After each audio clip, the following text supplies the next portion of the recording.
So I just want to thank God today for allowing me to stand here today in front of you guys and tell my friend that I thank you, and my career would have never been the same without you. I was smart enough not to get into gangs and do drugs and all of those things, but I have no idea what my life would be if it wasn't for you. So I just want to thank you.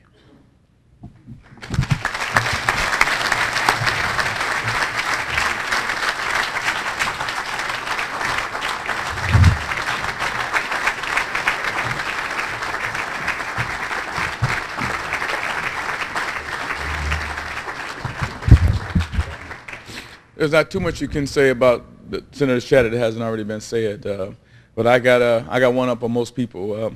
He's like a stepfather. We sons, Georgie and Jimmy, we should call ourselves Daryl, and Larry. I think you can figure out which one was Larry, so that was hard to figure out. But it was two Daryls and Daryls, so we both of us was dumb as a box of rocks. But just joking. We both got degrees from Bradley, going along with the TV show, but. He's been a mentor, a friend, and like a father to me for many years, and I've definitely had the opportunity to spend time with him as well as his kids and his lovely wife Lorraine and all the grandchildren that they have from Jimmy and as well as George. George's daughter's here today. We take a bow.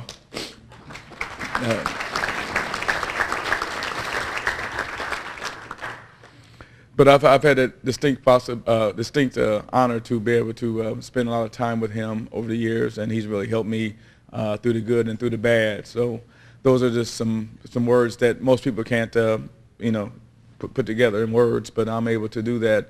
And so I won't say a lot about what his accomplishments are, except for the fact that if my numbers are correct, he's given back when he was senator somewhere around $20 million in the area that he served, which is Peoria County, of course. I think some in Pekin, Tazewell County, and I don't know all the areas he served, but what I was told is right around $20 million that he's been able to secure from state funding, come hook or crook, but he got it for us. So I want to give him applause for $20 million.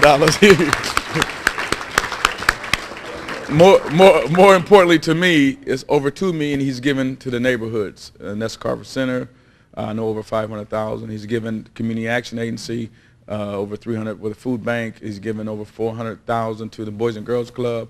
I know I think around 750,000 to Neighborhood House. Those are things that affect in our neighborhood. So those are very, very important to me as well. So that was special to me that he would listen to what we had to say, in our part of the city, and also give back there to make us be a better community as well. And before we get to the awards, which I'm gonna have McFarland read because he's a little bit better reader or poet than I am, so I'm gonna let him read the presentations we have.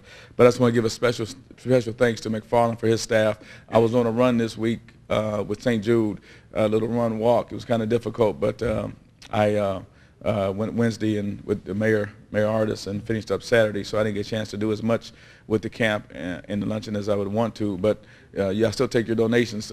My part is going to sickle cell. So first time I think that we're doing sickle cell piece from St. Jude. So all the checks, send them in the mail. We'll get them there.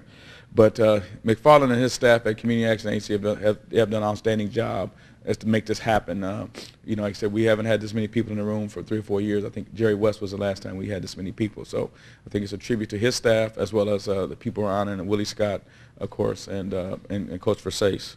And then also Billy Halstead has done a great job. Billy, you want to stand over there? He's a guy always behind the scenes, but he makes things happen too. So he is on the board at Carver Center, and he's also I was out hustling with McFarland, so we made this happen. So without further ado, I want to bring up Senator Shadid McFarland to help give the award.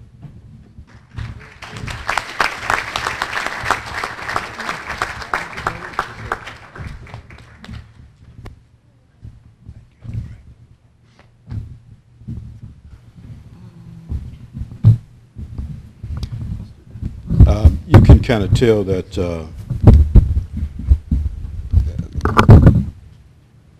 I'm old school. Coach Scott is old school because he said something that my mom always says to us. Don't say anything about me at my funeral that you don't say while I'm alive. And I believe that we need to make sure that we tell people while they're alive how much we appreciate what they've done for us and how much they mean to us. Through the assistance of Senator Shadid, when he was a senator for the 46th legislative district, as Dane indicated, he's brought in over $20 million to his district, from like $3,600 for some defibrillators to $1.5 million to the local fire and police departments. So over the years, again, we'd like to show him just a small token of our appreciation. We have this Lifetime Achievement Award presented to Senator George P. Shadid for a lifetime of outstanding and exemplary service to the citizens of the Illinois 46th Legislative District. Your tireless efforts provided over, this plaque says, $16 million to organizations and communities in your district, given to this day, August 9th, 2010, with Community Actions logo and the Mitchell Anderson basketball camp logo.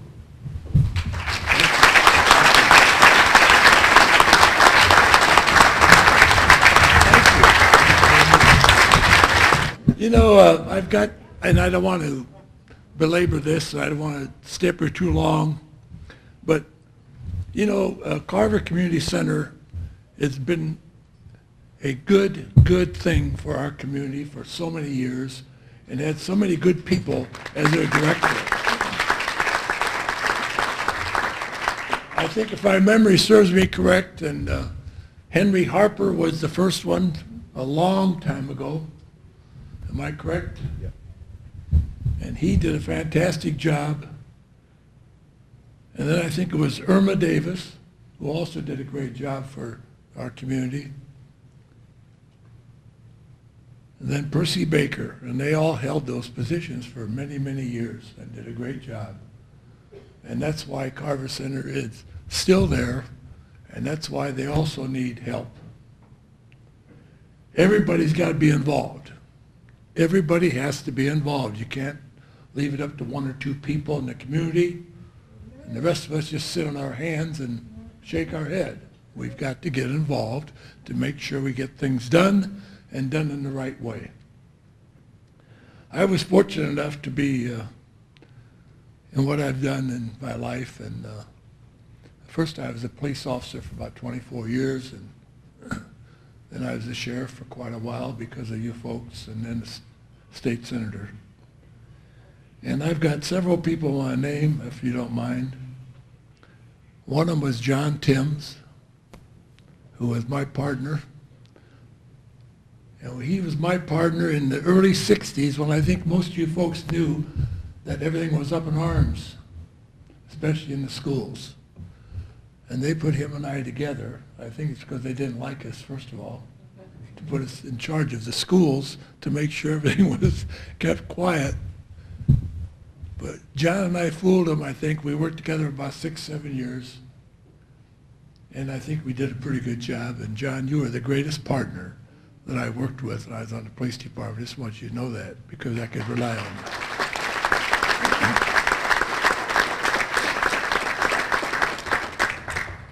And the only person we had trouble with at that time was his wife, Catherine, who thought she was going to tell us what to do every day. You know, Catherines don't have a big mouth and a lot to say. But we ignored her. That's why we did so good.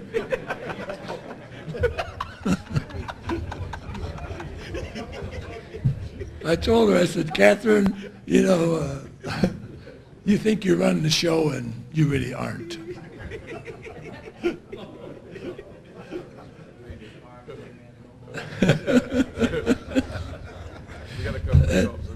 And by the way, Dick Versace, who at one time, not too long ago, had great ideas of running for Congress.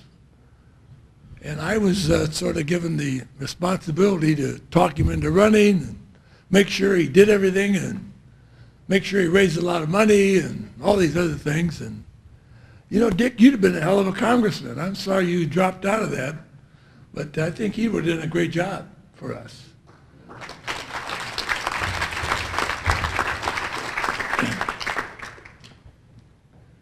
And my good friend John Stenson, who used to be the police chief, I'll never forget when John was in his teens, he used to lead the civil rights marchers, the kids, the youth group.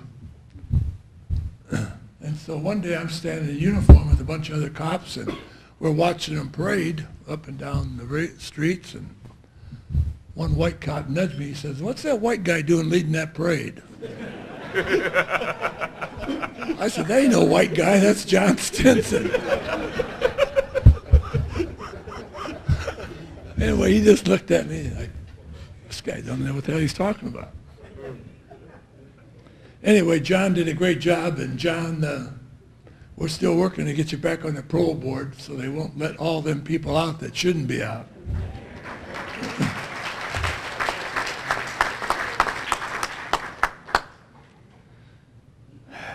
You know, Mr. Heisley, it's always great to have you here because you're a wonderful guy and you do a great job in the communities that you're at. And we want to thank you for the help you've given Congress.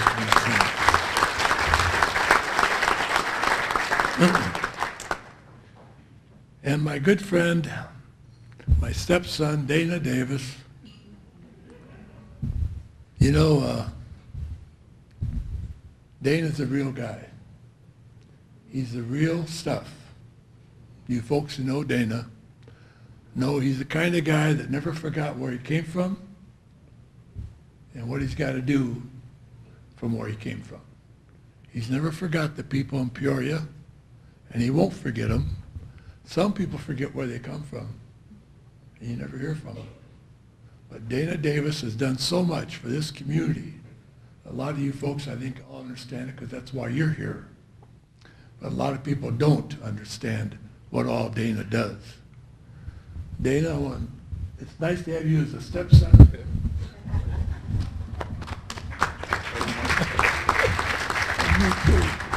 Well, anyway, and by the way, I just heard, Dana, you said that you might be a little short on your goal. Yeah, about $3,000-4,000. Well, I happen to have a couple bucks in my campaign account since I retired, and I'll make up whatever the difference is to get you to $25,000.